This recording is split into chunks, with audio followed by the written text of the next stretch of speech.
Hey, how's it going? Today I'm gonna do an Overwatch rank tips. I don't do these videos often. I actually even made many videos in general. I usually just post Twitch clips, but I figured I'd try and make this to help some people out, especially if they're trying to climb ranked. A little history about me is currently I am GM4 on tank, Masters 2 on damage, rough season. We'll talk about that. Um, and GM3 on support. Um, you can see I have less time than probably a lot of other creators or stuff like that. Um, but even so, I understand how the game works. I mean, I used to be an Xbox player, which consoles are rough. Um, I'm gonna put on some gameplay too. The gameplay might not be the best, but that's it is what it is. Um, so I'm that in Overwatch 2, and in Overwatch 1 on a console I was um, Masters, and then I was GM as well for a time. Um, so getting into it, when I first started my climb to GM in Overwatch 1, I was quite bad, and my friends told me I wasn't very good at the game. So me ranking in silver, being unable to play with them in like season 1 or 2, kind of upset me. So I decided that I was going to get better at the game. Um, and at the time Genji was very good. Uh, so unlike most people, I just grinded 60 hours of quick play, I believe it was, which is quite a lot of time. I'm not saying that you need to make that kind of investment, especially in quick play. Um, but that time was valuable to learn a lot about the character and what he really does for me to be comfortable to feel like I could climb in the game. And after doing that, I decided to just head into ranked and see how good I was. And at the time, it was triple tank meta, right? You didn't have role lock, so anybody could play whatever. It was a free for all. Um, and I was that guy that auto locked Genji, Um, and that might have upset some people, but that's what I liked playing, and that really helped me understand the game as it was, because I knew my character, um, and I was able to just focus on what was going on. And then since I started at silver there, I ended up climbing to diamond in season 3, and then GM in season 4, I believe. Um, and during the climb in season 3 and 4, the games, especially from silver to diamond, I lost very little amount of games. So just having that basic understanding of your hero definitely can improve you drastically, especially if you're a lot lower than let's say plat. Um, so getting into the tips, I have some notes here. Um, the first one is, if you're trying to rank up, it's important to know that every hero, no matter how bad in the meta at the time, is viable almost always. Almost, right? The difficulty, however, of ranking up with that character depends on the meta or how good they are generally, right? So if you're playing Wrecking Ball right now, you can still get the GM. That is not, you know, a thing that is impossible. It's just you have to be that much better at that hero, especially if they're very bad in the meta. Unless Mao gets out, which is the current state of the game, so in Season 8 at least. Um, but that'll eventually get fixed. So yeah, every character is viable. If you want a one trick, a lot of people recommend against. I think one tricking, at least for me, was so helpful in understand liking the game, and understanding how it actually works. Because you could just pay attention to a lot more stuff, and you just enjoy playing more than playing like some meta slave hero that you don't like playing. Um, Again, the next point I wrote is just stick to if you like a character, stick to them. Especially if you're newer. That is the main point, right? As you play, you should probably try and pick up at least, I wrote, I think, 2 to 5. 2 to 5 heroes. That way you have some swaps if you need to. The only exception I would personally say is for support. You definitely want at least probably 3 or 2 to 3. It's very hard to one trick on support. You can do it. I'm not saying you can't do it, but I think support should be able to do a little bit more than some of the other roles, especially one tricking. But again, it's if you want to do that, that's up to you. And that works. It definitely works. Honestly, it's probably a lot better than just flexing, especially if you don't know the heroes that well, right? Because you just get an understanding of one hero so much better than other heroes. Um, so then my next point is, even if you're gonna one trick, right? I mean, like there's mystery heroes, so you can understand each hero. If you don't enjoy all the other heroes, that's okay. But you should understand what each role does, right? If you are a support or even a damage, right? Let's just say you're a damage player and you constantly complain that support sucks and that they can't heal you, right? Play support in your own rank or even quick plays, right? And then just see how people are running at your sight line, right? Or you're not positioning well, and you'll see how hard it is, right? It'll kind of humble you to understand where the other roles, the issues that could arise in them. So the next thing I wrote is definitely especially if you're newer, and even if you're not, it still helps, is watching hero guides. I've considered making some of them recently. If people want that, they could write it in the comments. But again, I don't even know if this video will get traction, which is okay. I'm just making it kind of, because I enjoy doing it now. But hero guides, even if you know the hero, they could tell you a certain way or a certain type of playstyle with that hero that you haven't thought of, right? Or they'll show you mechanics that you might not have even seen, right? Like rocket jumping. I see a lot of like plat players not using rocket jump on soldier, or even like with your jetpack on Pharah, like the boost, the shift on PC. If you shoot the ground jump and then click that, you'll like reach really really high, higher than you would if you just click shift. So those are way super helpful. The next thing I wrote is you should watch meta tier list. Now this isn't necessarily, even if you're a one trick, right, and your character's apparently F tier trash, right? Again, you could still always play them, and there's somebody that's probably in GM on that character. But the reason you'd want to watch them, at least I do, still, even though I'm higher rank and I kind of just know the meta just from playing in it, right, in that rank, is they could tell you, for example, your Orisa meta.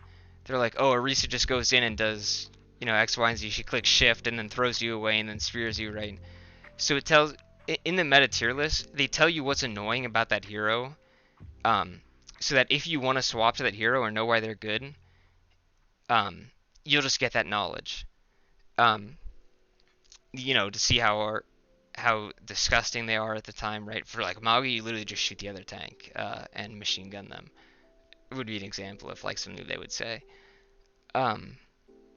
You could also see like if your character is very bad, you could see that maybe it's time to pick out another hero if you're not feeling it at that time anymore, right? Because like let's just say you're playing Tracer and she's just getting killed by Brig all the time, you might not want to play her anymore because it's not as fun, right? So you can see what's going on, but don't be afraid of them saying your character's F tier or D tier. They're still all playable, I promise you. It just depends on what you want to do.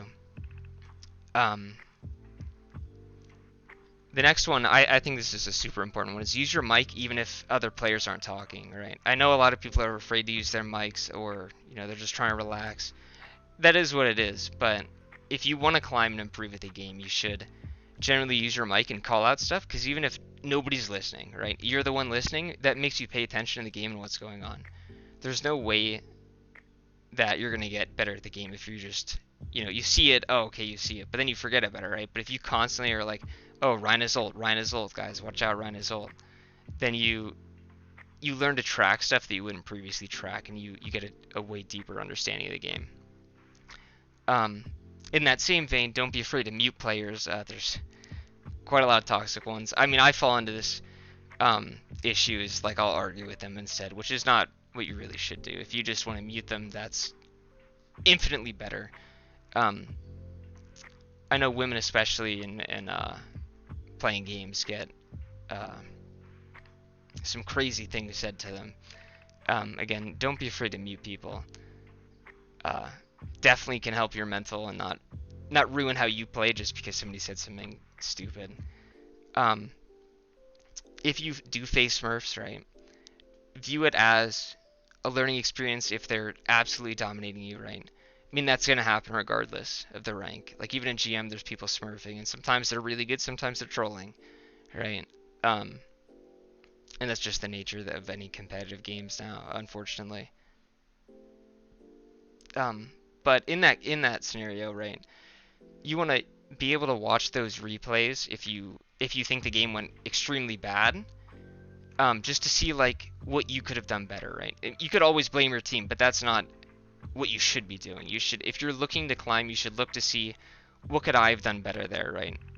And you don't want to blame yourself for the loss because like you don't want to feel bad, but also kind of blame yourself for the loss, if that makes sense. Um, there's always something you could have done better, and there's even if somebody leaves your game, there's potential to win the game, right? It's always winnable. Maybe you died 20 times. See why you died 20 times. That is time consuming, and I've also considered like if somebody sent replays. Again, like I have no viewers, so it's not something I could really do at this point. But in the case, right, like there's people out there that will watch your games over with you and tell you what you probably could have done better if you don't know personally. And I'd be okay to do that if people want to send a comment if people watch this or not. So another one is use your I need healing group up and ultimate charge voice lines. If you're on PC, it's if you hold C, there's a wheel that comes up. You could also bind them to an actual key. For PC, Z is ultimate, X is I need healing. You might not think those are important, right? But everybody gets those notifications. I mean, like, except for the I need healing one, but the supports get them, who are the people that, could heal you. So using them will give everybody, like, a kind of knowledge that if they're not checking, they could see, hear or see.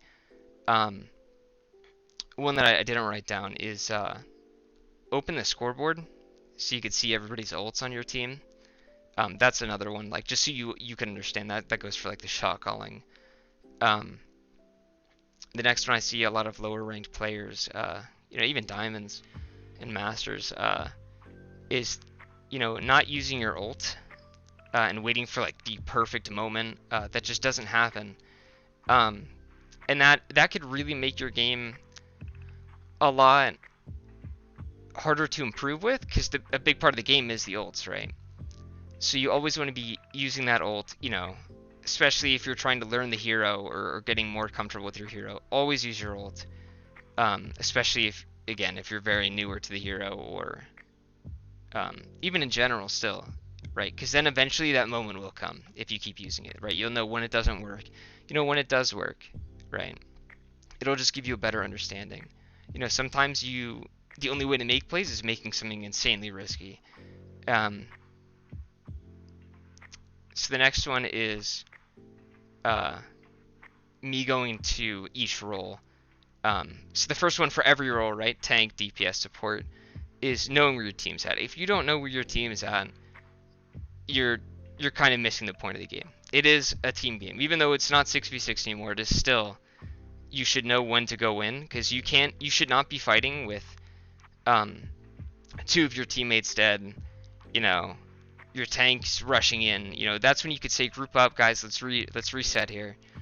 And if they don't listen, you can't control people, right? But try and get grouped up with them. If you die really early, maybe you should wait and spawn if they're all gonna die soon, right? Like if they die as you are just respawning, just wait, right? That's a very important one. Knowing where your team is at is huge, and I'll talk about that for each role. So I'm gonna start with tank.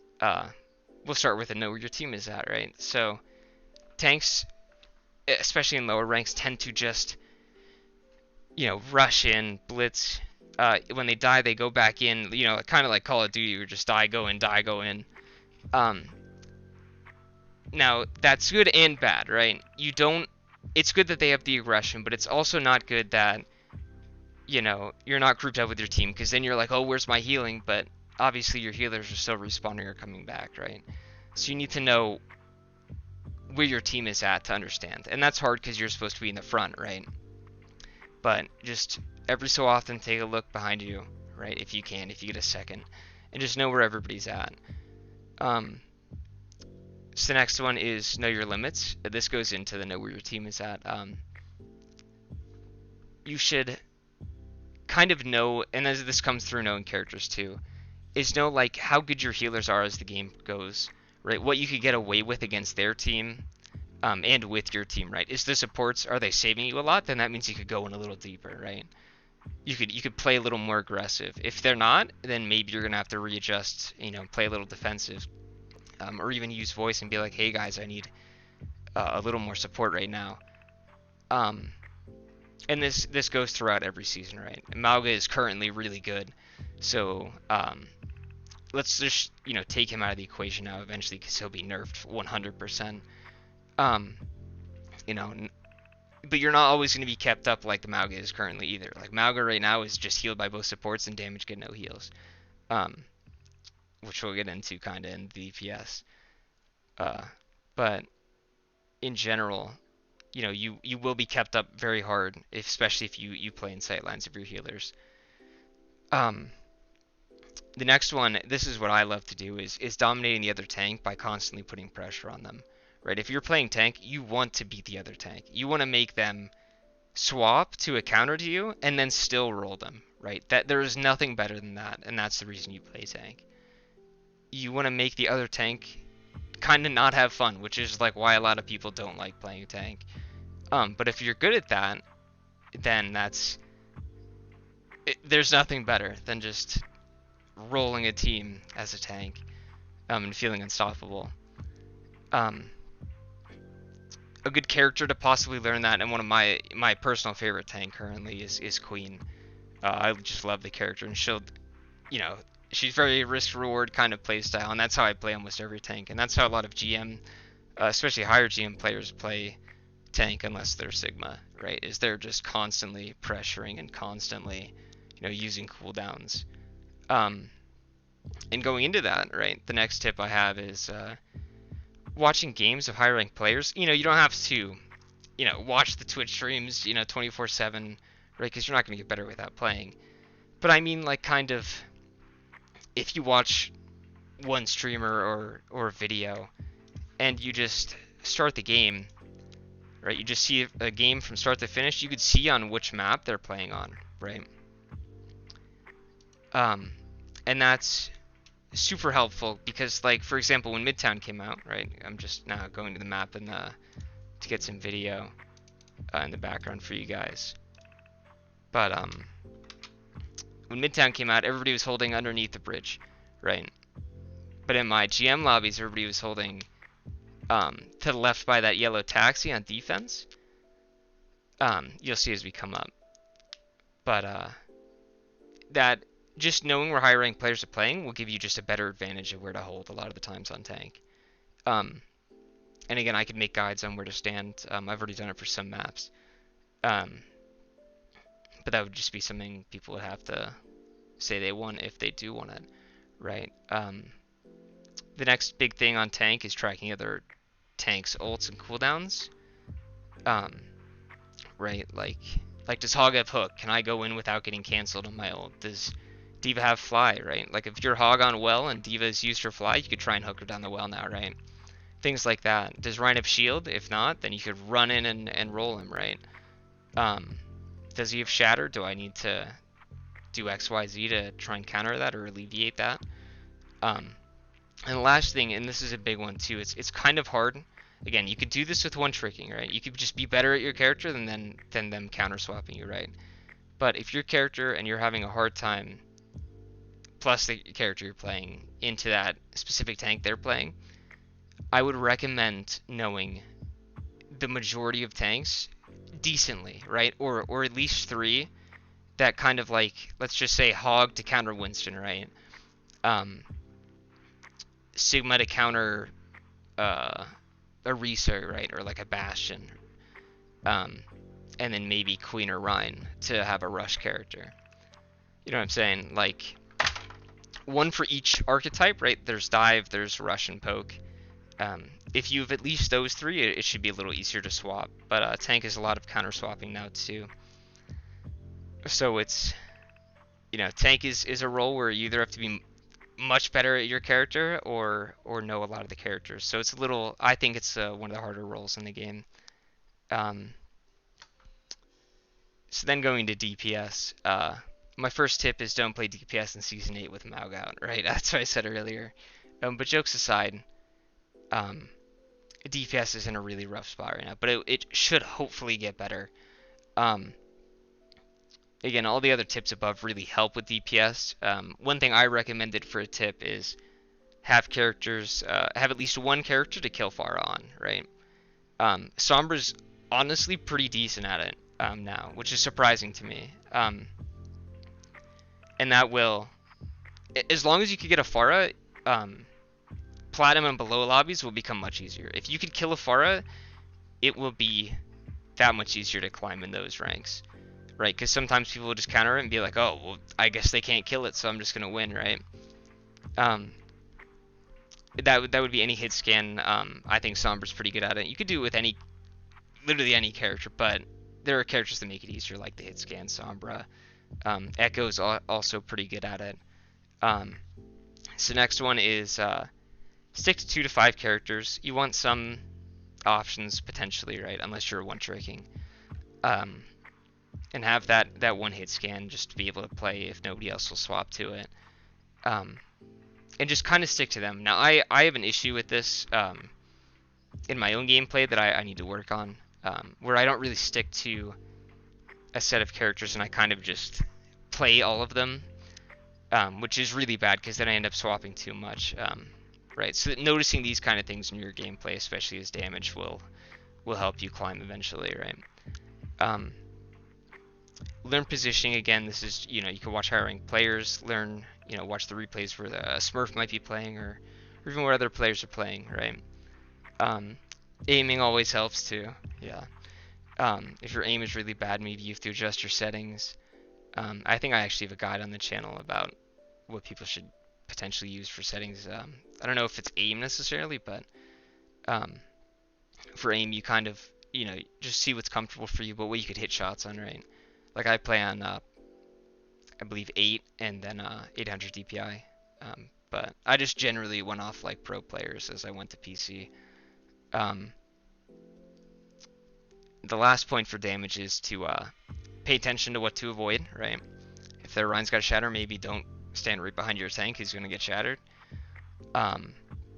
Is the Widow killing you on Pharah? Then maybe you should go to a different spot, so where she can't see you. And also pay attention where your healers are, right? Learning Genji was rough at first because you would dash in and you wouldn't get healed, right? Especially with silver players at the time. They can't hit a Genji that's running around doing crazy stuff. So just know where your healers are if you're going to go in, right? Or where med packs are, right? Because you can't go super deep and expect your Ana, who's supposed to be taking a more backline position, to just bail you out like that. So now I'm going to go into support, which is, I think, probably one of the easier roles to climb on. But it's not to say it's not hard. It's just that support currently in Season 8 is very strong. I mean, honestly, I think they are far better than damage at doing damage. So, it is what it is, and this will change all throughout the game. So, metas come and go, patches come and go.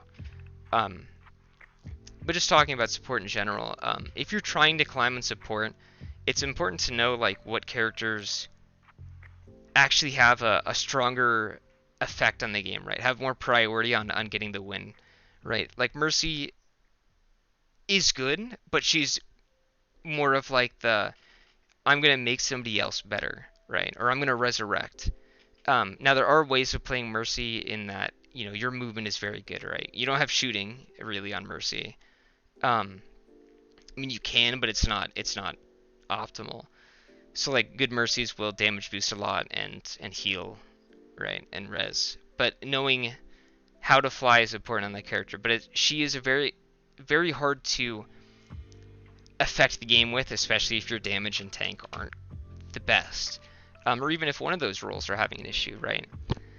So, for example, I would say a character like Ana, Kiriko, Baptiste, they have game-changing abilities, and those will allow you to have an effect, I guess. I want to say like anti-nade could literally win you a game by just anti-ing a Roadhog, and then he can't play the game. And if he only plays Hog, then he loses, right? So that's what I mean, right? You want to be able to kind of force things in the game, uh, and try and get the win in any way possible like that. And like characters like Mercy are harder to do that on, but it's still possible. But it depends on what you want to do. The next one, this goes for for lower ranked players. Some diamonds potentially fall into this category, which is something that's easily fixable. Is just don't just heal bot. Don't just play Mercy and only use your beam. You have the damage boost for a reason. You have your fly for a reason. If you're playing Ana, anti-nades are really, really strong and really broken, but if you're just throwing a nade on your tank to heal him every time, then the nade is kind of just an okay ability. The next one is to learn your win conditions, right? I know I'm talking about Mercy a lot, but she's an easy one to bring about because a lot of people talk about her and play her. Is that right? If you are gonna do Mercy, right, the damage boost, learn who is good on your team, okay? Right, because then you can damage boost them. Focus on making sure they're doing the most they can. The other point to knowing your win condition, right, is knowing what the enemy team is doing. So, like, for example, if the Widow is very good, some people will go Lucio and just kill her in higher ranks, which a lot of people don't recommend. But if you're that good at Lucio, go ahead, right? But knowing, like, if you could shut down their Roadhog with the anti-nade on Ana, then you should be doing that, right? That's your win condition. If the Roadhog is very good, but you're anti-nading him and he's dying, then he's not able to play the game, right? If his team's not swapping to fix that, then it's you being the one that's kind of having that effect. And this kind of goes for every role, but it's very important, especially on support, right? Like let's say their Tracer's really good, you go Brig, and you're good at Brig, then you just kill her, and then she's not able to play that character anymore, right? The next point is another one that a lot of supports don't tend to do, is don't be afraid to counter people on support, right? A lot of people won't swap to Brig to kill the Tracer that's killing them on repeat and spawn, right? They won't swap to help themselves because they just don't want to, which is fine if you're a one-trick or something. But if you have the ability to play another character, right, or even having a character that you somewhat know, right, like let's just say you pick up Brig, but you're not as comfortable on Brig, if you're good enough to kill a Tracer on Brig, then you counter that Tracer, right? And then in lower ranks, I wrote that it's important to not only focus on healing your tank, but also to make sure to heal your damage, right? So I think in Overwatch 2, on PC, my support started in Plat, I believe. And the way I climbed is just making sure that my damage, no matter how not good they were able to stay alive the best they could. Just because it is, let me just think. Just because, they have the most amount of time, and their damage won't be kept up like yours. Even if they aren't the best, they will be kept up and be able to do more than they would dead. And your other support in those lower ranks will probably just be healing the tank, so you don't have to like super hard focus the tank as much anyway. One that I didn't write down is that lower rank supports especially don't pay attention to the other team. That is one insanely important thing, is you just need to be able to pay attention to the other team on any role.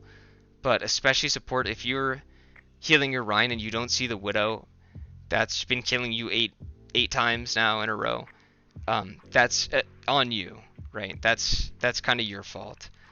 And the next one is on the scenario based, right? Like if your tank's at 50 health, don't follow this. But on the scenario, it's important to heal the DPS before the tanks a lot of the time because damage, most damage characters have a max of 200 HP, at most 250, right? Or I think Bastion might have 300, but in general, they heal a lot faster to get to full health than tanks do, right?